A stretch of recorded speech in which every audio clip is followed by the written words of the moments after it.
Shame is something that is placed upon you. The origins of the word shame means to cover. In Setswana, shame is khala. In isiZulu is uhlazo. And in Afrikaans, verneder. Dumelang ko gae, ra le amogela mo rise. This evening, we're speaking about shame. Welcome to my lovely co-host, Leka Kajenu.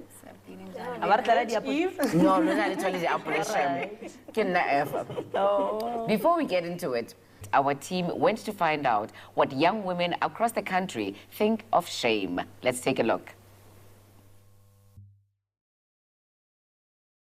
Hona shame would be in the context of society. Shame for Nakuri when people are treated bad in a society, when people are looked down, that is shame. It's not really something we done, but if maybe it looks shameful, then we're not feel offended. Maybe we're not how we and then people tell you, listen, this thing, then you feel shame. A friend of mine, so and hona ke le ka bona e le ntwe because I kira ha tsamaya le motho in general ntho tse a di etsang di reflecta ho wena, so ha motho a etsa ntho itseng wena hangata re nka fela go le wena wa di etsa. I have this special relationship with gay people, and seeing them get insulted, it brings shame to me. But Wafman and the blackout do have all debating. That's shameful.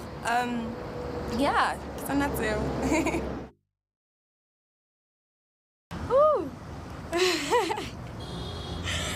Yeah, that's shameful. I'd say maybe I can put a certain way, kifeta strategy, bashmani the way they respond. Maybe how I bury or tight, and then people just give you those sounds and noises. Then you feel a bit ashamed.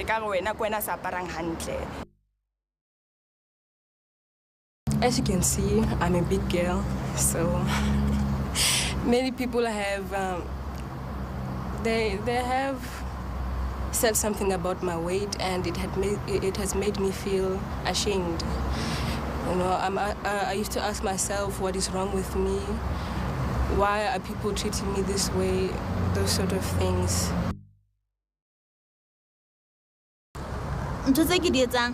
Had he affected Nafel?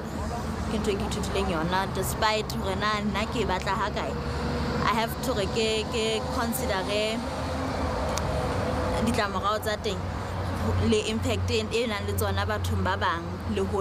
I learned that, yeah, as Wanana Tansui or a certain way, dignified. Then now when I go to certain places, if situation is Mare, there's also freedom of expression. How about a certain way, because that's how you express yourself, then you have the right to that as well. And I think she's going to finish by saying, and I have the right to judge you for wearing that. Let me ask you, I mean, there was a beautiful moment, which is with the girl, actually, Wichara, and I know that feeling so well, because or what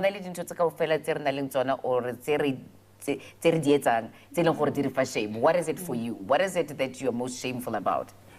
For Mina, it was getting a tattoo at a very young age. And when I think about how my family reacted, I was very ashamed, I was humiliated. So, but did you regret the tattoo or your family's reaction? I regretted that I got it at a very young age and I didn't think about it. Because Namanja, when I look at it, I'm like, if I got it now, I would have gotten a smaller one. So yeah, I do regret it. I'm with you. Kanye? Maybe mine is not so big, but shame I can remember is that my roommate used to shame me for hanging my panties when men are around. And I still don't get it. They hang up their drawers and they underpen every time. Marijuana, as soon as ulunganyana and you put up your panties on some you're not allowed to do that. Still don't get it, but yeah. I think haki khula now, I've discovered that there has been a lot of things I am shameful about.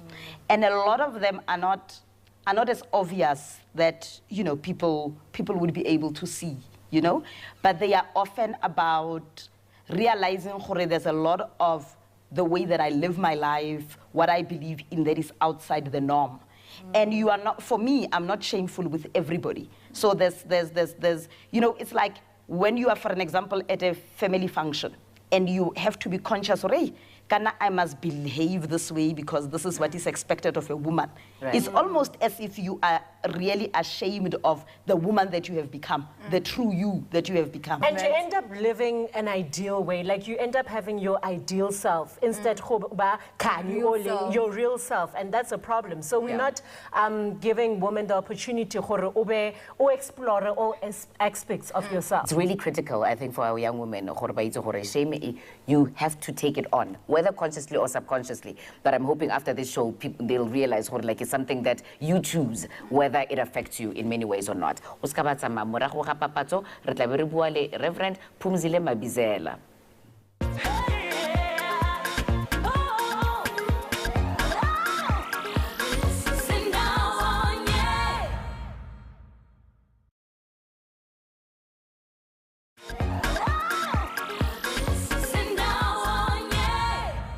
Reale amogela gape gompieno kgomotse o ntse le Reverend Phumzile Mabizela, who is the executive director of the International Network of Religious Leaders Living with HIV. Over to you, Khomotso.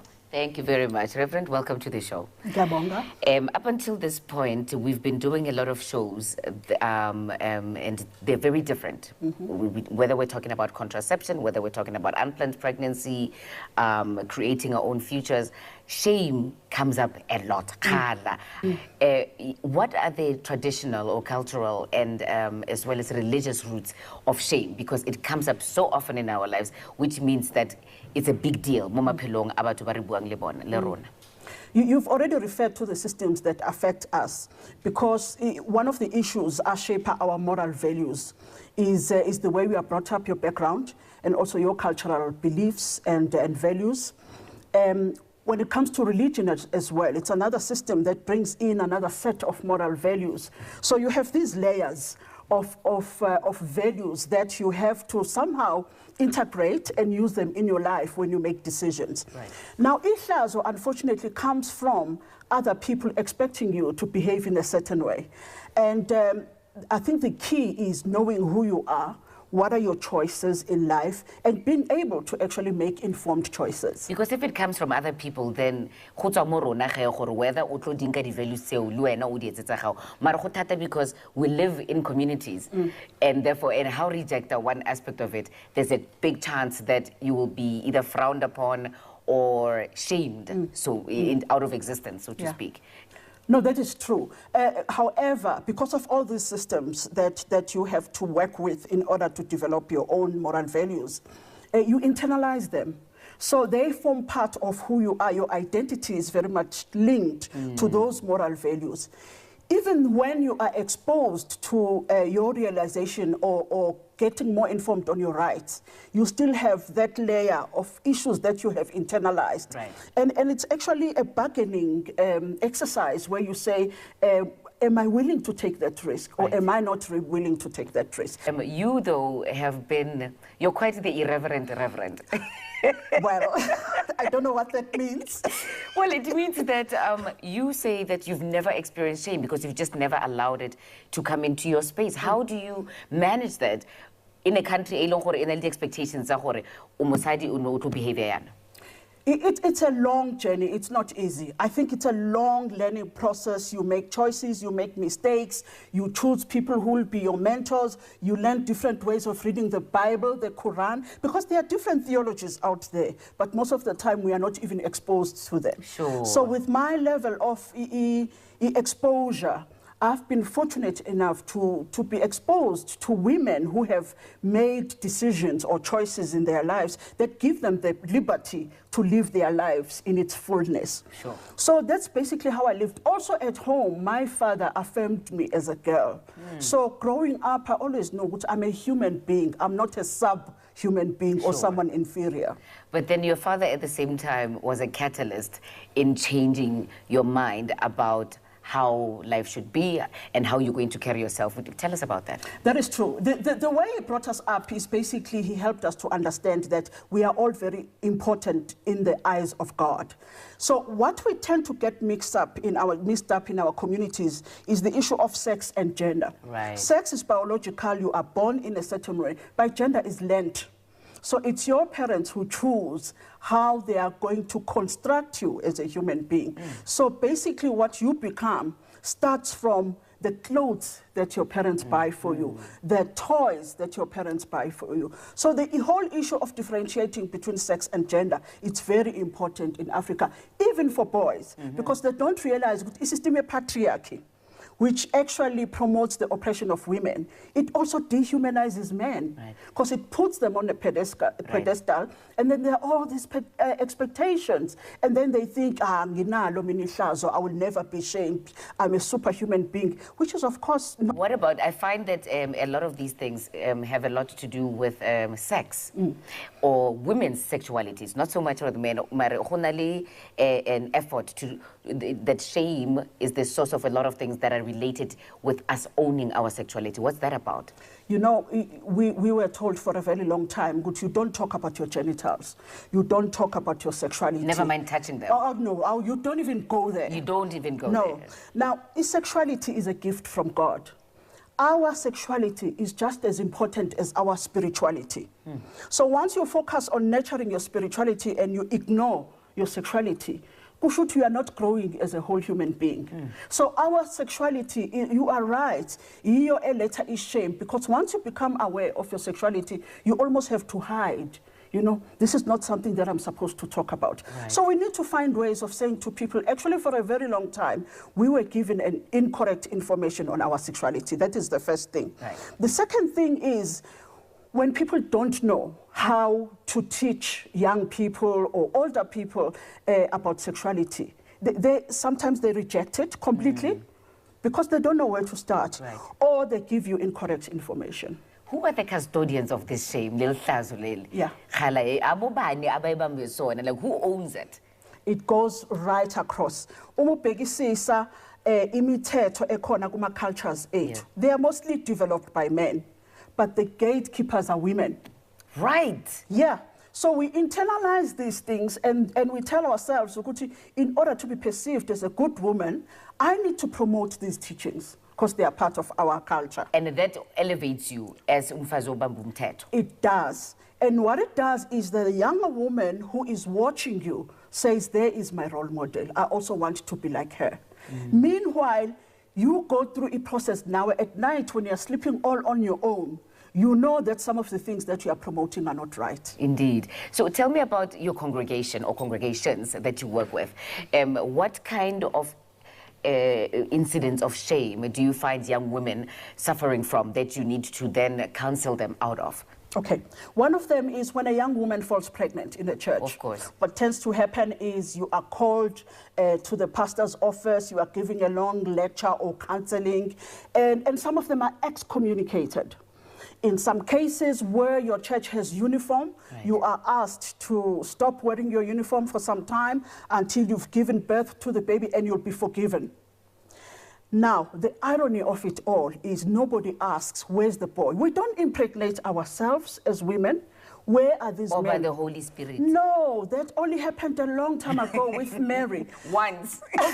And that was it. Maybe in future it will happen, but we are not sure.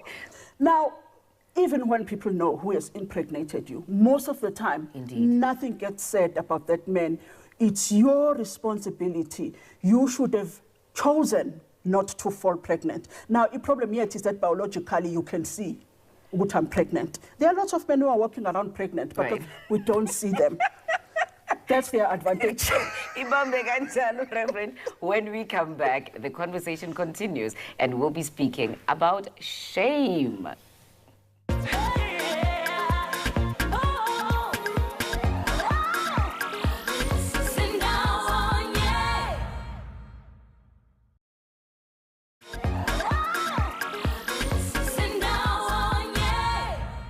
Siyanamukela futhi eRise.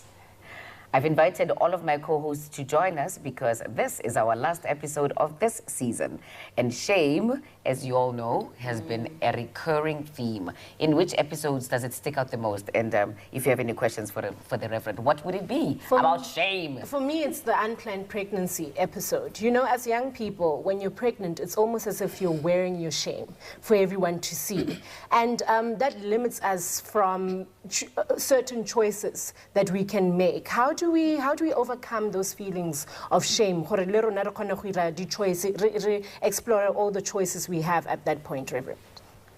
Ngicabanga ukuthi isikhathi esiningi excuse me, isikhathi esiningi you fall pregnant because you feel under pressure. Awukazazi ukuthi ubani, you don't even enjoy ukuba a woman or ozoba successful in life. Usually, unplanned pregnancies, we are looking for acceptance, we are looking for uthando at the wrong places, ungakabi ready. So ihlazo kuwena ukuthi uyazi ukuthi akufanele ngabe ngiyenzile lento. Kodwa ukuba ubunikeziwe i-information, ubuzokwazi ukwenza informed choices, uzivikele, uvikele no partner wakho ungakhuleka. Asike sithi selenzekile kiphutha. Umntwana is a gift from God. So what should you be ashamed of? Ngoba usekhona uyi-gift from God angekwazi ukumlahla. So ukushintsha all the time, you need to think of ngikule simo for some reason. There has to be a reason why I'm here today, right now. And don't focus on what other people are going to say. But why is there so much shame associated with sex in religion and in culture? Because for young people, we really have that problem. I think it's the way it has been presented. Most of the time when you talk about sex, people think of sexual intercourse. Whilst actually sex is just biology. It's how you are born. You have a certain set of genitals. That's all sex is. But when you talk about sexual intercourse, that's a very intimate thing. Okufanele ube ready before you engage in it, because it has consequences. Now, what tends to happen because we don't give children, there's this mystery about sex. And you feel under pressure to experiment with it. But remember, it's going to affect your body, it's going to affect you psychologically, it's going to affect your spirituality as well. So that's why I'm saying shame comes from all these things you should have done and you haven't done. Okay.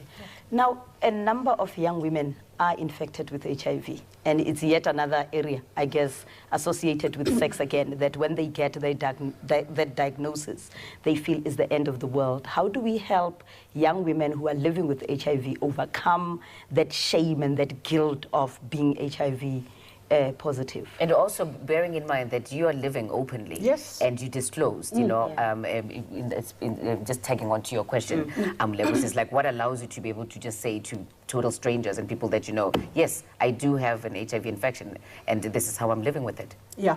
Within the network, in Arela, one of the themes that we have is HIV is a virus. It's not a moral issue.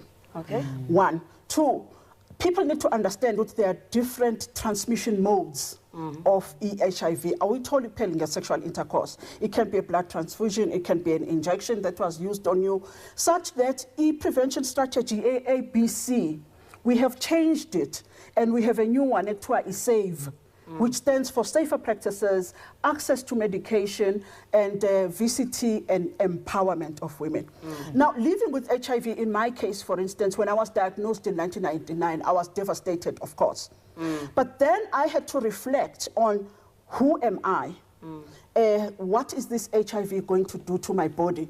Who are the people who will support me in my journey? And that was the most important thing. More focus on I should have done that. You end up feeling guilty, and it affects impilo yako actually, because the more stress you have, the more your immune system becomes weak. So you make a choice on a daily basis. There is stigma out there, which is an attitude. There is shame out there, which is a combination of attitude and actions. Discrimination, it's people's behavior, how they respond to you as a person. You have a choice. You can decide every morning, Noma bangangihlaza kangakanani, I am not going to allow it to affect me. And that's basically how I've managed such that I was hoping HIV will help me lose weight, but it hasn't worked. So you somehow end up with this relationship with the HIV. Yeah. Sure. Enye into lethi ihlazo ama-secret asekhaya, iy'fihlo zasekhaya. Mina into engifuna ukuyazi ukuthi uyenza kanjani ukuthi le iy'fihlo zasekhaya zingaku-affect elifini, zingakenzi ukuthi walk around with burdens in your life and ufile ngathi it was your fault because of le iy'fihlo lezi zasekhaya. Kukhona lento esikhula sitshelwa ukuthi you belong, therefore I am. So you are part of a community. So your behavior affects abanye abantu. Your parents' behavior affects the whole community. But what young women, for instance, need to learn, ama-secrets abazali, they are not yours. You deal with your own issues. They are your parents' issues, and you did not apply ukuthi uzalwe yilabo bazali. Uzalwe yibona, and they are doing the best that I can. Ama-secrets abo, awabo, let them deal with them, and they will empower you with skills zokuthi kufanele udile kanjani now most of the time. So lama burdens that we end up carrying as well, it's the way we are socialized as women. We are carers. We are nurturers. So ofayo uyinkinga yakho, gulayo uyinkinga yakho, lambile uyinkinga yakho really. You can't carry our problems on Flaba Walk. And that belonging is overrated, quite frankly. Well, yes and no. Yes and no. I think we all want to belong somewhere. Important. It's where you belong to that is the problem. Yeah. You cannot belong to a group or whatever, or whatever that oppresses you. Sure. Then you need to choose again where you belong. Kunalesithombe sokuthi wonke umuntu wesifazane funa aspire to be a superwoman. So what I want to say is choose your battles. Ezinye izinto angiziphenduli.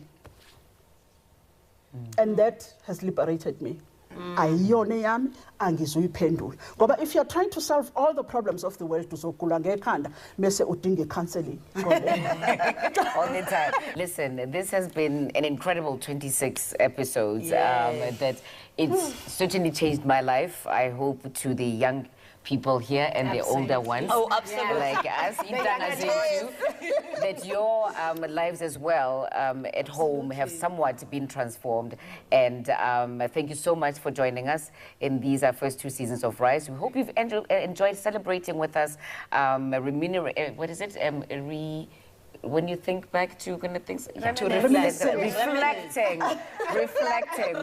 reminiscing. Of course, without you, our wonderful audience, we wouldn't even be here. And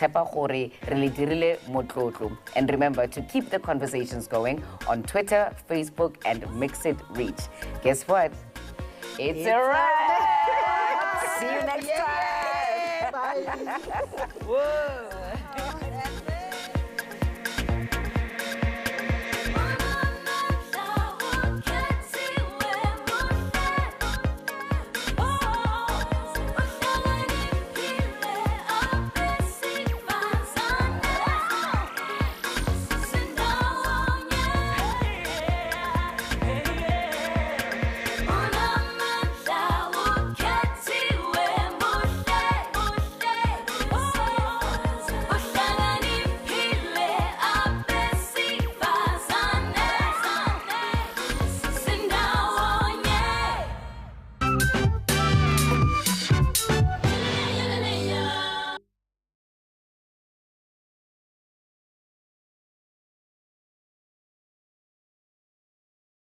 Woof, woof.